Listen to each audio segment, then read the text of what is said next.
10절까지 읽도록 하겠습니다. 히브리서 7장 1절부터 3절 먼저 읽습니다.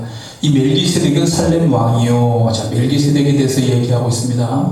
지극히 높으신 하나님의 제사장이라 여러 왕을 쳐서 죽이고 돌아오는 아브라함을 만나 복을 빈 자라.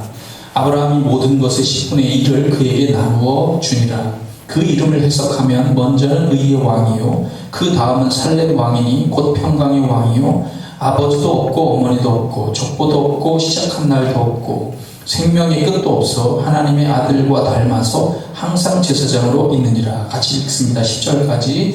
이 사람이 얼마나 높은가를 생각해보라. 조상 아브라함도 노량물 중 10분의 1을 그에게 주었느니라. 레위의 아들들 가운데 제사장의 직분을 받은 자들은 율법을 따라 아브라함의 허리에서 난 자라도 자기 형제인 백성에게서 10분의 1을 취하라는 명령을 받았으나 레위 족보에 들지 아니한 멜기세덱은 아브라함에게서 10분의 1을 취하고 약속을 받은 그를 위하여 복을 빌었나니 논란의 여지 없이 낮은 자가 높은 자에게서 축복을 받느니라. 또 여기는 죽은 자들이 10분의 1을 받으나 저기는 산다고 증거를 얻은 자가 받았느니라. 또한 10분의 1을 받는 레위도 아브라함으로 말미암아 10분의 1을 바쳤다고 할 수 있나니 이는 멜기세덱이 아브라함을 만날 때에 레위는 이미 자기 조상의 허리에 있었습니다. 아멘.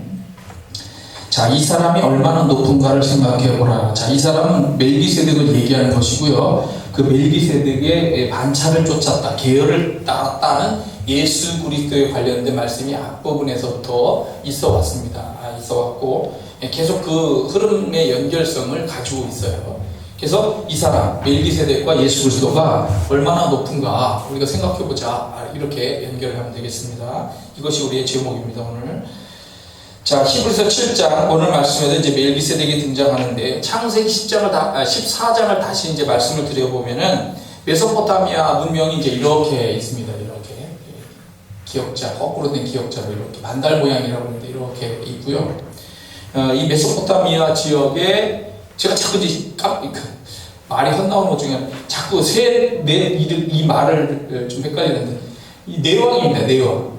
여기 성경에 보면 네 왕이 있고요. 그돌라 오멜이라고 하는 왕을 중심으로 하여 연합군이 형성돼서 이 네 왕이 쳐내려와서 이 아래쪽에 있는 소돔 지역에 네 다섯 왕과 병력과 같이 이렇게 이제 전쟁을 벌이게 되는 거예요.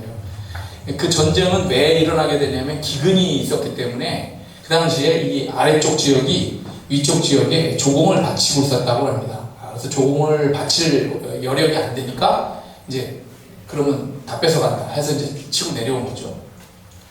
그래서 약탈을 합니다.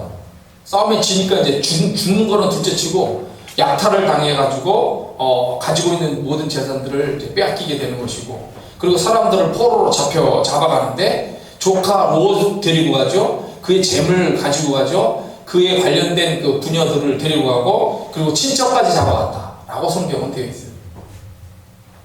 이 소식을 아브라함이 딱 들었을 때 얼마나 놀라고 그리고 구해야 되겠다는 열망이 생겼을까요?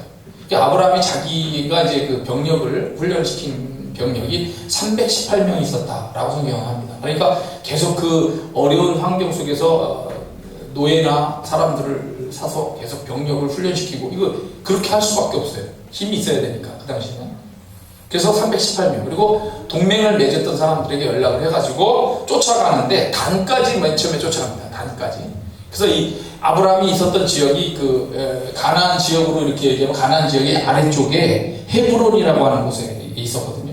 그리고 이제 물론 그 아래쪽에는 소돔이 사해가 있고 소돔이 있고 그런데 헤브론에서부터 이제 이 쫓아가니까 추적을 했겠죠. 역추적을 해서 이렇게 해서 올라가게 됐을 텐데, 그 일단 헤브론이라고 하는 곳에서부터, 그러니까 아브라함이 있는 지역부터 해서 단이라고 하는 이제 위쪽 이스라엘의 위쪽 지역인데, 위쪽 지역까지 거리가 180에서 190km입니다. 근데 아브라함이 바로 헤브론에서 바로 가지 않았을 거라고 생각해요. 현장을 일단 봐야 되니까 어느 정도인지 보고를 들었어도 살아온 그 사람들로부터. 그래서 아마 밑으로 내려가서 사해를 거쳐서 다시 위로 치고 올라가지 않았을까, 이렇게 생각을 해볼 수가 있을 텐데, 여하튼 기본적으로만 따져도 180에서 190km. 그리고 역추적을 해서 쫓아갔다 하면 200km가 넘는 그 거리를 일단 쫓아간 거예요. 그리고 가서 기습을 했겠죠. 그리고 쳐부쉈어요. 쳐부쉈고 여기서 이제 그 병력들이 흩어질 거 아닙니까? 흩어져가지고 계속 북진을 해서 올라가게 되는데 아브라함이 이 위에 단부터 시작해서 계속 추격을 해서 올라갑니다. 그래서 그 시리아의 다메섹, 다마스커스라고 하는데 그 다마스커스의 지도에 보면은 좌측에 그 호바라고 하는 곳이 있어요. 호바. 이 호바는 다메섹으로부터 80km 정도 떨어져 있다라고 이렇게 얘기하는 북방입니다. 약간 북쪽인데 단부터 호바까지 일단 쳐부수고 계속 추격을 하는데 그 추격하는 거리가 160km예요. 총. 그래가지고 계속 추격을 해가지고 그 사람들에게서부터 모든 빼앗겼던 재물, 사람들을 다 되찾아오고 그들이 가지고 있는 것들까지 이제 노력을 해가지고 오게 되는 거죠. 완전히 박살을 냈다. 왜냐하면 그들에게 또다시 기회를 주면 다시 쳐내려올 것, 보복을 또 하려고 하기 때문에 아예 끝장을 내자라고서 아마 그렇게 공격을 했던 것 같아요. 그래서 완전한 박살, 완전한 승리를 거두고 이제 이렇게 돌아오게 되는데 그때 아브라함 앞에 한 사람이 딱 등장하는 거예요. 그 사람이 누구냐? 멜기세덱이다 라는 겁니다. 멜기세덱은 성경 말씀에 지금 살렘 왕이다. 지극히 높으신 하나님의 제사장이다. 이렇게 표현했어요. 이 사람이 그냥 그 맨몸으로 나오지 않고 떡하고 포도주를 준비를 잔뜩 해가지고 이거를 가지고 나와서 위로를 하는 거죠. 위로를 하고 그리고 중요한 것이 아브라함을 영접하면서 아브라함을 축복했다라고 하는 겁니다. 멜기세덱이 아브라함에게 축복하여 이르되 천지의 주제이시오. 자, 천지의 주관자. 네, 이거를 좀 우리가 번역을 좀 더 해보면 천지의 주제라고 하는 것은 천지를 창조하시고 역사를 주관하시고 만물을 소유했다라고 하는 소유자입니다. 그러니까 하나님은 창조자인데 창조라는 것, 창조만 해놓고 가만히 있는 것이 아니고 소유권을 가지고 있는 분이라는 거예요. 천지의 주제이시오. 역사를 주관하시는 분이시오. 자, 그 다음에 지극히 높으신 하나님. 지극히 높다라고 하는 것은 강한 능력을 가지신 분이다. 초월에 계시는 분이다. 거룩한 분이다. 완전하신 분이다. 라고 하는 이런 그 뜻들을 가지고 있습니다. 능력, 초월성, 거룩성, 완전성을 가지신 지극히 높으신 하나님이여 아브라함에게 복을 주옵소서. 너희 대적을 내 손에 붙이신 지극히 높으신 하나님을 찬송할지로다. 그래서 그때부터 아브라함이 하나님에 대해서 지극히 높으신이라는 단어를 사용하기 시작해요. 아브라함 신앙적으로. 자, 고대에는요 이 정치하고 제사가 이렇게 분리되어 있어요. 보통 일반적으로 이제 분리된 게 아니고 이제 같이 있어요. 같이. 지금은 이제 분리되어 있지만 고대에는 정치를 하는 사람이 제사장 역할도 같이 했다는 거죠.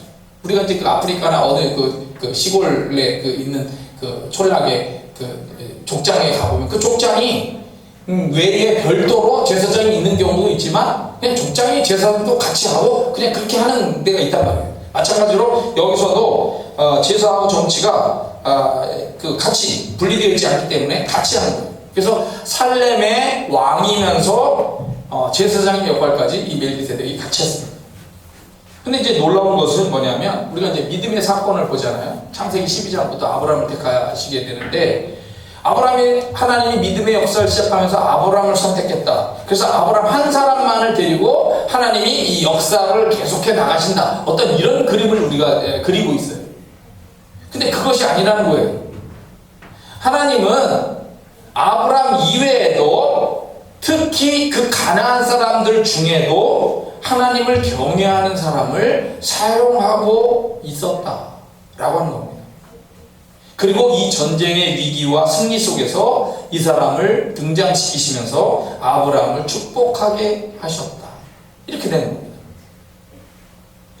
그래서 하나님의 구원의 역사는 당연히 물론 아브라함에게 초점을 맞추고 있지만 하나님의 역사는 그 아브라함 한 사람만을 이렇게 하는 것이 아니라 이미 은밀하게 많은 다양한 곳에서 하나님은 역사하시고 하나님의 그 부르심을 받아서 활동하는 사람들을 우리가 있다.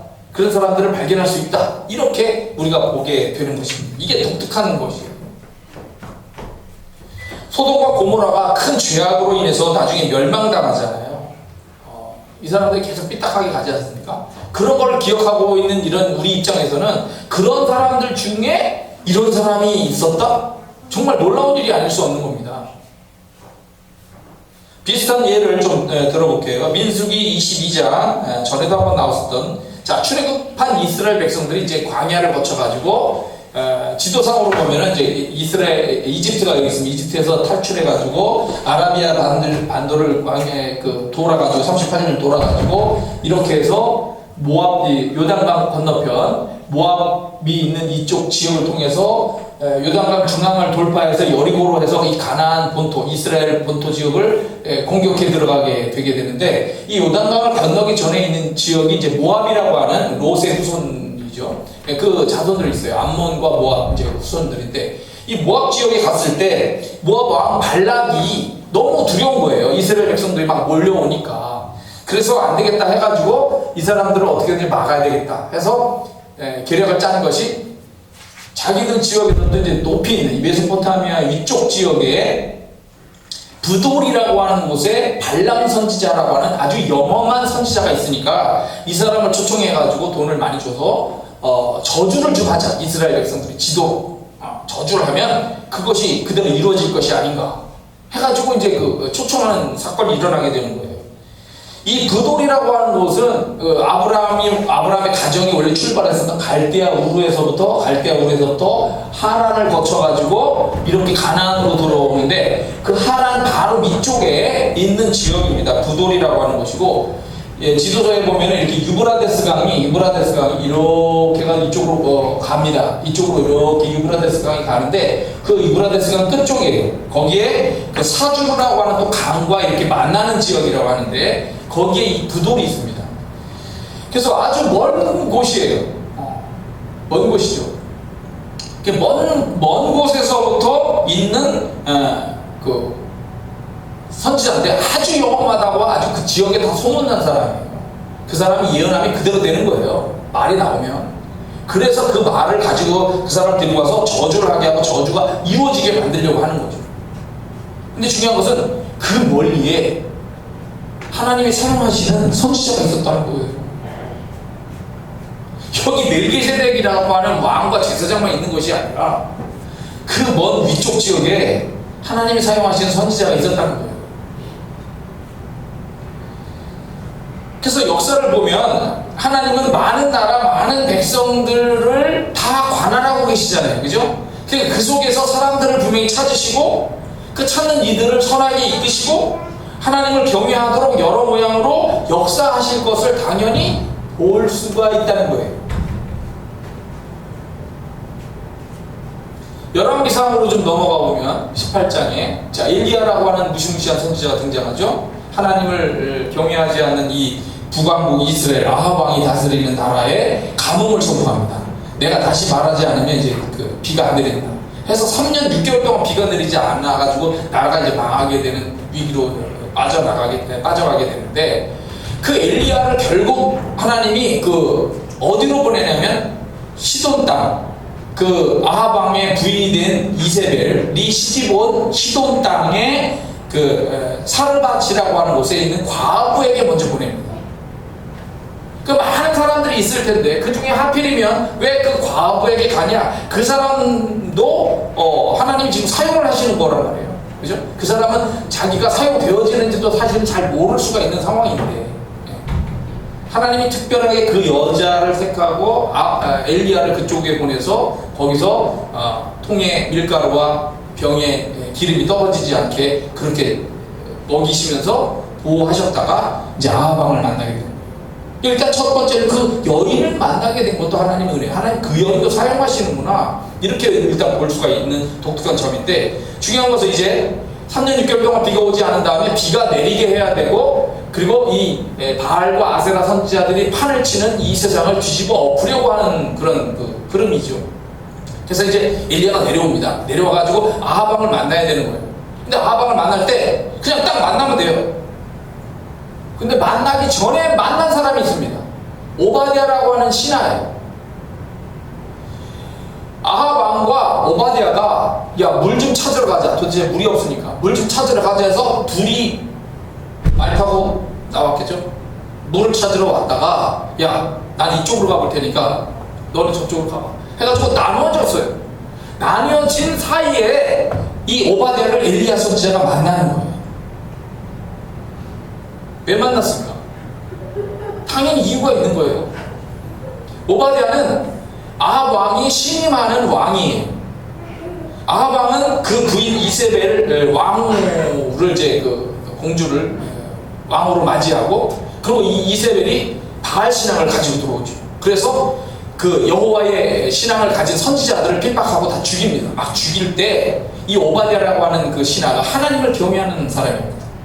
그렇기 때문에 선지자들을 100명을 모아가지고 50명씩 나눠가지고 굴에다 숨기고 이 사람들에게 떡과 물을 계속 주면서 살리는 그런 믿음의 좋은 역할을 한 사람이에요. 이 사람을 만나서 칭찬해주는 거예요. 칭찬. 안다. 너 믿음 잘 지킨 거 알아. 네, 그렇게 이제 축복을 해주는 거죠. 그렇게 하고요. 그리고 갈멜산으로 이제 가서 바알 선지자 450명, 아세라 선지자 400명, 총 850명하고 믿음의 전투, 하늘에서 불이 내리게 하는 전투를 벌이는 거죠. 신앙적 전투를 벌이고 결국 다 잡아서 죽여버립니다. 엘리야가 처음에 난망했어요. 하나님, 지금 여기에는요 나밖에 안 남았어요. 호렙산 그 굴에서 엘리야가 낭망해가지고 이쪽 이렇게 그 이스라엘 북왕국이 있는 데서부터 이 아래쪽까지 내려가 사막 지역까지 남유다 지나가지고 사막 지역까지 들어가 나 죽여달라고 막 그럴 정도였어. 하나님이 얘기하길 야, 너 낭망하지 마. 하나님 저 혼자 남았잖아요. 어쩌라는 거예요. 막 이렇게 이제 얘기를 하는데 하나님은 야, 너 말고도 7,000명을 남겨놨어. 너무 외롭다고 그러지 마. 이런 말씀도 하셨는데 그 중에 한 명이 이 아하방이라고 하는 북왕국의 가장 악한 왕의 바로 옆자리에 든든한 오른팔 같은 그런 신하로서 거기에 숨어 있었던 거예요. 이렇게 하나님은 숨어 있는 사람들을 곳곳에 두시고 당신의 역사들을 이렇게 만들어가고 있다는 거예요. 그렇기 때문에 우리가 아브라함이라고 하는 사람이 초점을 맞추지만 그 외에도 다른 사람들이 얼마든지 있었을 수 있구나. 우리가 추정을 할 수가 있는 거예요. 하나님 그래서 다양한 이 역사를 우리가 보면서 찬양해야 되는 그런 제목이 또 되는 것입니다. 자, 그런데 오늘 말씀도 들여다보죠. 멜기세덱의 특징이 2, 3절에서 나와요. 자, 멜기세덱은 첫 번째 의의 왕입니다. 의의 왕. 멜기라고 하는 뜻이 왕이라는 뜻이에요. 멜기는 왕. 세덱이라고 하는 것은 의입니다. 의. 그래서 의의 왕이다. 나의 왕은 의롭도다 라고 하는 뜻을 가지고 있습니다. 그 주변이 악한 세력들 속에서 이 사람은 희한하게도 하나님의 의를 증거하고 의로운 도시를 만들어가고자 노력을 한 거예요. 바로 이렇게 멜기세덱의 좋은 점이 예수 그리스도의 모습과 의의 모습과 연결이 되는, 상징하는 그런 모습이 되는 겁니다. 예레미야서 23장에 오실 예수 그리스도를 가리켜서 말하기를 여호와 우리의 공의라고 이렇게 표현했어요. 여호와 우리의 공의. 공의라고 하는 것은 공평하다라고 하는 것, 공평한 도리다, 의롭다, 공평한 의로움, 이렇게 이제 표현을 하는 건데, 쉽게 얘기하면 뭐냐면 의라고 해도 그냥 돼요. 의라고 해도 되는데 하나님의 그 역사가 공의라고 하는 단어를 자꾸 쓰는 것은 뭐냐면 하나님은 일을 하실 때 그 동기, 그리고 진행되는 과정, 거기에 따른 수단, 어떤 방법, 그리고 행하는 기본적인 거에서 그걸 대의라고 해요. 대의. 예. 행하는 거에서 어떤 도리에서 대의를 따른다. 이렇게 도리를 따른다는 거예요. 그리고 최종 결과까지. 그러니까 어떤 일의 출발 동기부터 시작해서 그 과정 되어지는 모든 일들과 해서 결과까지 이 모든 것에서 하나님은 의롭다라고 하는 것을 말할 때 공의라고 이렇게 표현하는 거예요. 하나님은 의의 왕이 의의 왕. 예수 그리스도.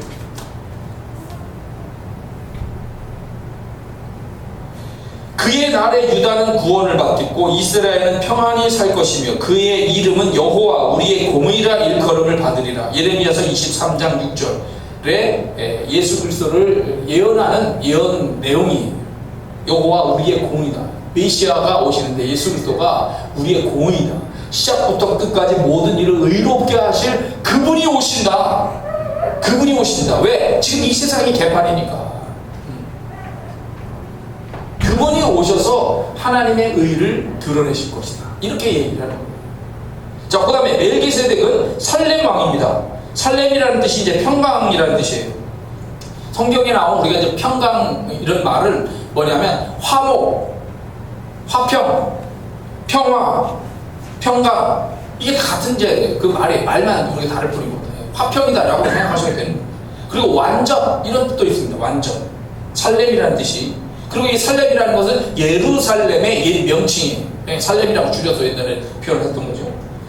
자, 멜기세덱은 이 악한 주변의 세력 속에서 하나님의 평화를 전하고 펼쳐나가려고 노력하는 왕이요 제사장이다. 이런 점은 좋은 점이 예수 그리스도에게서도 나타나죠. 예수님은 나귀를 타셨어요. 나귀. 그 나귀는 평화의 상징입니다. 말은 정복자의 상징이에요. 나귀는 평화의 상징입니다. 하나님의 평화를 위해서 계속 일하시는 그런 예수 그리스도의 모습을 상징하는 거예요. 사사기 13장에서 삼손의 아버지였던 마노아, 이 마노아가 나이가 이제 많았는데 약 50살 정도 거의 인접한 그때가 됐을 때까지 아기를 못 낳았어요. 결혼하고. 근데 아기를 주신다고 천사가 찾아왔죠. 하나님 정확하게 표현하면 천사가 아니고 여호와의 사자라고 표현했어요. 먼저 아내를 만나고 휙 가버렸어요. 그래서 다시 보내달라고 자기가 이제 확인을 하고 싶어서 다시 보내달라고 기도했더니 하나님이 기도 응답을 해서 그 여호와의 사자가 다시 마누아를 찾아왔어요. 그래가지고 아기를 이렇게 길러라. 나시린처럼 길러라. 즉 구별되게 길러라. 엄마도 그렇게 살아라. 그래서 길러라. 이렇게 해가지고 이제 삼손이 나오게 되는 건데 그 마누아가 궁금하니까 물었어요. 죄송한데 이렇게 말씀해 주신 거 너무 감사한데 혹시 저 성함이 어떻게 되시나요? 라고 물었더니 이 여호와의 사자가 어찌하여 내 이름을 묻느냐?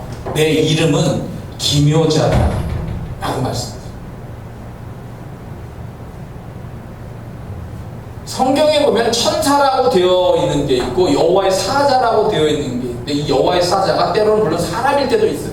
하지만 대부분이 여호와의 사자는 뭐냐면 구약에 나타난 예수 그리스도를 표현할 때 여호와의 사자다라고 천사와 딱 구별을 하는 거예요. 그러니까 이 마노아에게 와서 야, 너 아들 낳았는데 이 아들이 보통 아들이 아니야. 그러니까 그 아들도 나시린 특별하게 구별되게 기르고 그 엄마도 나시린으로서 그렇게 살면서 이 아이를 길러내라. 이렇게 지금 하시는데 그 사람이 누구냐? 기묘자. 예수 그리스도의 구약에 나타난 예수 그리스도의 그 현현. 그거를 얘기를 하고 있다는 거예요. 이사야서 9장 6절에 예수 그리스도에 관한 예언 중에 한 아기가 우리에게 낳고 한 아들을 우리에게 주신 바 되었는데 자 아기가 온다는 거예요. 아기가 오는데 그의 어깨에는 정사를 메었고 그의 이름은 기묘자라 모사라 전능하신 하나님이라 영존하시는 아버지라 평강의 왕이라 할 것입니다. 평강의 왕이라는 거예요. 예수 그리스도 이렇게 고백을 하고 있습니다. 그러니까 멜기세덱과 아주 연결성이 있는 것이죠. 자, 그 다음에 멜기세덱은 세 번째, 특별한 세우심을 받았고 그 제사장직은 영원한 역할이다 라고 이렇게 표현하고 있습니다. 3절에 보면 아버지도 없고 어머니도 없고 족보도 없고 시작한 날도 없고 생명의 끝도 없다. 아니 사람이 어떻게 이럴 수가 있을까? 라고 생각할 수가 있죠. 근데 이게 하나님의 아들, 즉 천사 같은 그런 것과 닮아서 항상 제사장으로 있는 사람이다 라고 이제 표현을 하는 건데 더 정확하게 얘기하면은 이 멜기세덱은 사생아나 천한 신분이 아니라는 거예요. 제사장으로서 하나님이 특별하게 부르셨고 세우셨다는 거예요. 그리고 그 제사장직은 시작과 끝이 없다라고 하는 표현은 뭐냐면 영원한 역할이다. 영원한 역할이다. 그것이 예수 그리스도와 연결시키려고 하는 하나님의 뜻이 있는 거로 지금 표현을 하고 있는 거예요.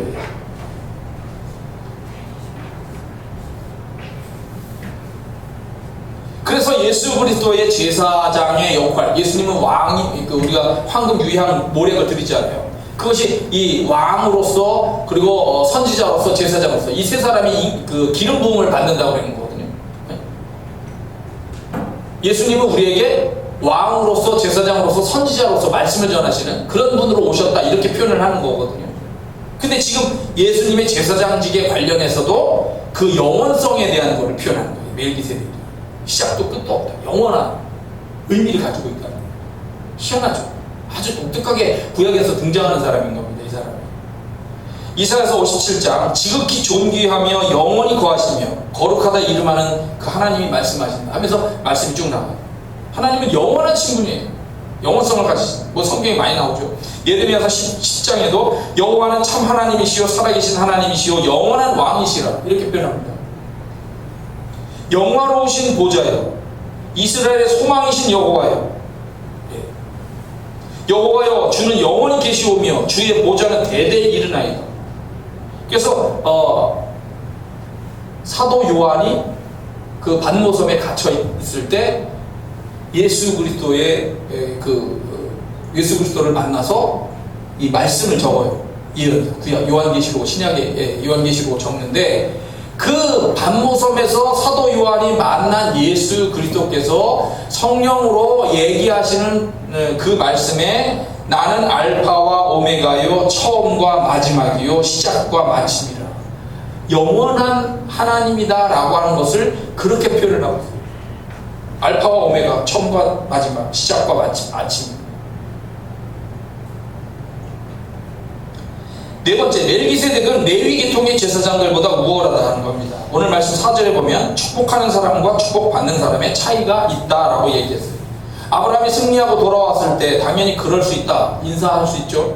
그런데 멜기세덱이 더 높은 지위를 가지고 있기 때문에 아브라함에게 축복을 하고 아브라함은 자기가 가진 노량물 중에 10분의 1을 멜기세덱에게 주었다라고 얘기하는데 우리가 지금 개정성경을 가지고 있는데 개혁성경 전에 앞섰던 개혁성경에서는 이거를 노량물 중 좋은 것으로 라고 표현했습니다. 제사장은 하나님의 대리자예요. 하나님의 대리자이기 때문에 이 사람을 욕하거나 공격하면 하나님을 공격하는 거랑 똑같단 말이에요. 그러니까 이 사람은 비록 사람으로서 내 옆에 있다고 할지라도 이 사람의 권위는 하나님의 권위로서 말하고 있는 거란 말이에요. 하나님의 권위, 하나님의 역할로서 그거를 존중한다라고 하는 표현이 고개를 숙이는 거고 그에게 예물을 드리는 거예요. 율법이 주어지고 레위지파 아론의 후손들이 나타나기 전에 이미 아브라함이 11조를 바치고 멜기세덱의 권위와 역할을 존중하고 인정했다. 이 멜기세덱은 레위 계통의 제사장들보다 앞서 있었기 때문에 우월하다라고 이렇게 표현을 하고 있는 거죠. 마찬가지로 예수 그리스도는 제사장인데 대제사장이다. 제사장 중에서 제일 우월한 사람이 대제사장인데 예수 그리스도는 대제사장이 되신다라고 히브리서 3장 1절에서 말씀을 했어요. 레위 계통의 제사장들보다 더 귀한 짐승의 피가 아니라 의로운 자신의 피로 제사를 드림으로써 우리에게 그를 믿는 자들에게 복과 은혜, 구원을 성취하신 분이다. 예수님은 큰 대제사장이시다. 영원히 대제사장이 되신다. 지극히 크신 하나님 아버지의 보좌 우편에 앉으신 대제사장이다. 장래 좋은 일의 대제사장이다 라고 히브리서 4장, 6장, 8장, 9장에서 그런 제사장으로서의 위대하신 주님의 모습을 설명을 하고 있는 겁니다. 그래서 멜기세덱은 예수님의 모형으로서 중요한 역할을 하는 거예요. 예수님은 멜기세덱과 마찬가지로 의의 왕, 평화의 왕, 영원한 대제사장, 레위 계통의 율법적인 제사장들보다 우월한 대제사장으로서 모든 믿는 자들에게 축복하시는 그런 하나님이시라는 거예요. 여러분 헨리 포드라고 아시죠? 헨리 포드. 자동차 왕. 대량 생산, 그리고 균일한 작업 이런 것들을 해가지고 세상을 뒤집어 엎어놓은 헨리 포드. 그 헨리 포드가 처음 자동차 왕이 되기 전에 자동차를 처음에 만들었을 때 큰 실수를 했어요. 만들어 놓고나 알았어요. 그때 가서. 자, 자동차를 만들었는데 뭘 도대체 안 만들었길래 큰 실수를 했다라는 걸 깨달았을까요? 뭘 안 만들면 될까요?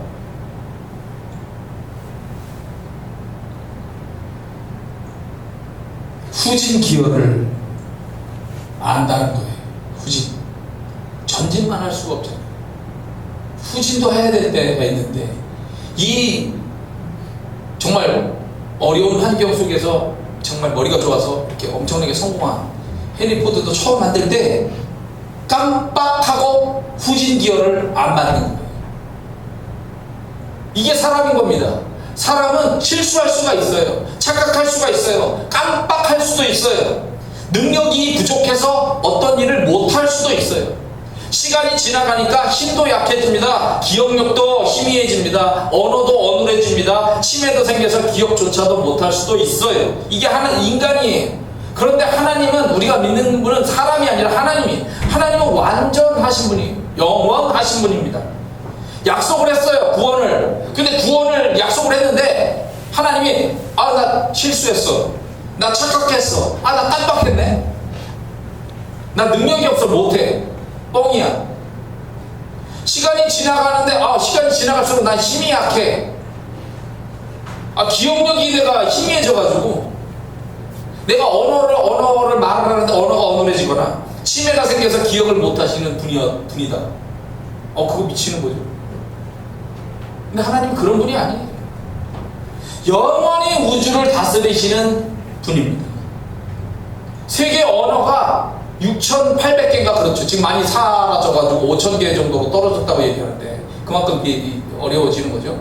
근데 하여튼 6,000개든 5,000개든 하나님은 그 모든 언어를 창조하고 알고 계시는 분이에요. 하나님이 어떤 사람에게 계시할 때 어떤 언어다 해도 그 나라 언어로서 그 사람에게 얘기하실 수 있는 분이에요. 하물며 이 우주에 우주인들이 살고 있거나 아니면 세계에 어떤 수많은 방언들을 가지고 있다고 할지라도 이 온 우주에 있는 사람들하고 어느 누구하고도 만나서 대화하실 수 있는 분이 하나님이시잖아요. 하나님은 이렇게 우리에게 완전한 구원, 완전한 은혜를 베풀어 주실 수 있는 그런 하나님.